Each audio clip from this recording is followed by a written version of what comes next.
Transfer नियमावली लगभग बनकर तैयार है। आखिर मुहर कब लगेगी और ट्रांसफर शुरू कब होगा, इसके साथ साथ कुछ और नए प्रयोग किए जा रहे हैं।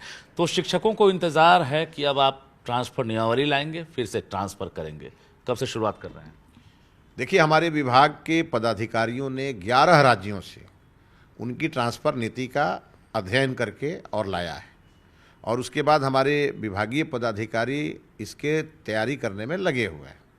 कई राउंड हमारी भी समीक्षा हो चुकी है, लोगों से दावा आपत्ति भी लिए जा रहे हैं, और कई लोगों से हम लोगों ने राय भी लिए हैं कि भाई अगर सबकी राय लेके बनाएंगे तो और बेहतर होगा। और माननीय मुख्यमंत्री जी ने जो निर्देश दिया है विभाग को, उसको टॉप प्रायोरिटी में रखते हुए महिलाओं का ट्रांसफ़र, पुरुषों का ट्रांसफ़र, और इसको लेकर के हमारी नीति अगले 10 दिन में हम पूरा करेंगे। और जून महीने में ट्रांसफ़र से जुड़े हर प्रकार की समस्या का समाधान हो जाएगा। जब हमारे विद्यालय खुलेंगे तो हमारे सभी शिक्षक जिनको ट्रांसफ़र को लेकर समस्या रहती थी, वो अपने जिस विद्यालय को आप उन्होंने ऑप्शन दिया होगा उस विद्यालय में वो नजर आएंगे। सबसे महत्वपूर्ण सवाल है जो लगातार न्यूज़ 18 के जरिए शिक्षक जानना चाह रहे हैं, क्या ये जबरन ट्रांसफ़र होगा? जो नहीं चाहेंगे अपने घर जाना, अपने पंचायत के आसपास जाना, अपने प्रखंड में जाना, जो जहां हैं वहां रह सकते हैं, या फिर ये ऐच्छिक ही ट्रांसफ़र होगा? नहीं, ट्रांसफ़र कंप्लीट ऐच्छिक ट्रांसफ़र होगा। जो नहीं चाहेंगे वो नहीं, क्यों ज़बरदस्ती किसी को भेजना है? जो शिक्षक ट्रांसफ़र के लिए विभाग के सामने गुहार लगाएंगे, हम उन्हीं का ट्रांसफ़र करेंगे। जी, नियमावली पर मुहर कब? उसमें अगर एक सब्जेक्ट में अधिक शिक्षक होंगे एक ही विद्यालय में जी, तो उस पर तो हमें उनको कहीं ना कहीं अलग अन्यत्र हटाना पड़ेगा। मेरे ख्याल से 10 तारीख तक रैशनलाइजेशन का काम हमारा पूरा हो जाएगा। वो विभागीय स्तर पर चल रहा है। 10 तक पूरा हो जाएगा। और फिर ये कैबिनेट में भी जाएगी नियमावली? नियमावली तो वाजिब है, कैबिनेट में ही जाकर के नियमावली बनेगी। शुरू कब कर रहे हैं? कुछ तारीख? ये तारीख जून महीने में पूरा खत्म करेंगे। खत्म कर देंगे? पूरा खत्म करेंगे। अच्छा, ये HTHM भी कह रहे हैं कि उनका भी ट्रांसफर हो चुकी, लंबे समय से सभी प्रकार के शिक्षकों के लिए नियमावली बनाई जा रही है, और उसी नियमावली के दायरे में हम ट्रांसफर करेंगे। मतलब सब साथ में होगा। दूसरी बात है कि जो लाइब्रेरियन हैं, जो 15 साल पहले बहाल हुए थे, लगभग 1600 संख्या है उनकी, हमने खबर भी दिखाया, तो क्या उनका भी ट्रांसफर करेंगे? हमने कई लोगों के हमारे पास आवेदन आए हैं, और उनके भी ट्रांसफ़र के लिए हम विभाग में विचार कर रहे हैं, और साथ में जहां उनकी कमी है उसकी नियुक्ति के लिए भी विचार कर रहे हैं।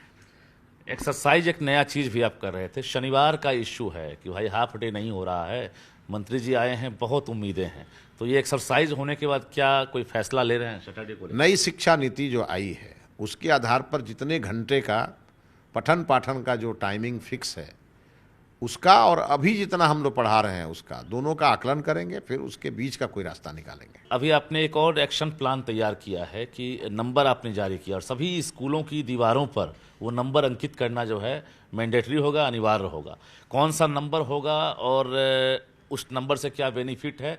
अगर एक्शन नहीं होता है तो आप क्या एक्शन लेंगे? क्योंकि आपने बड़ा एक्शन प्लान तैयार किया है, अधिकारियों को आपने डायरेक्शन भी दे दिया इसको लेकर। देखिए, पिछले 21 मई को ही हमने ये पत्र अपने विभाग से निकाल करके और बिहार के सभी डीईओ को हम लोगों ने भेजा है, और उसमें स्पष्ट निर्देश है। टोल फ्री नंबर 2 है, एक नंबर है 14417, फिर दूसरा है 1800345417।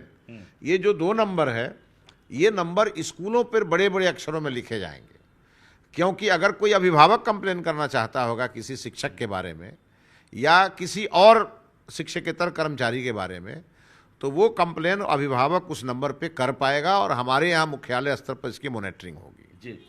और अगर कोई छात्र या कोई शिक्षक किसी भी प्रकार की समस्या को लेके अपना कंप्लेन रजिस्टर कराना चाहेगा, उसके लिए ये अवसर हमने दिया है जी।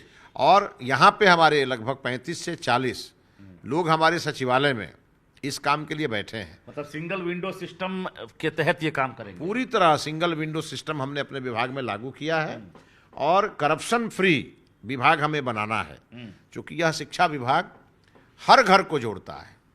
तो इससे हमारी राज्य की इमेज बननी है, हमारे माननीय मुख्यमंत्री जी का इमेज छोटे बनना है। छोटे काम के लिए पैसे मांगे जाते हैं, प्रखंड से लेकर जिला तक और मुख्यालय तक भी आरोप लगता रहा है कि भाई शिक्षा विभाग में बिना पैसा कोई काम ही नहीं होगा। तो ये single window system, corruption free zone आप बनाकर, क्या लग रहा है कि एक बड़ा चैलेंज नहीं है बनाना आपके लिए? नहीं, चैलेंज तो है, लेकिन ये करेंगे ही करेंगे।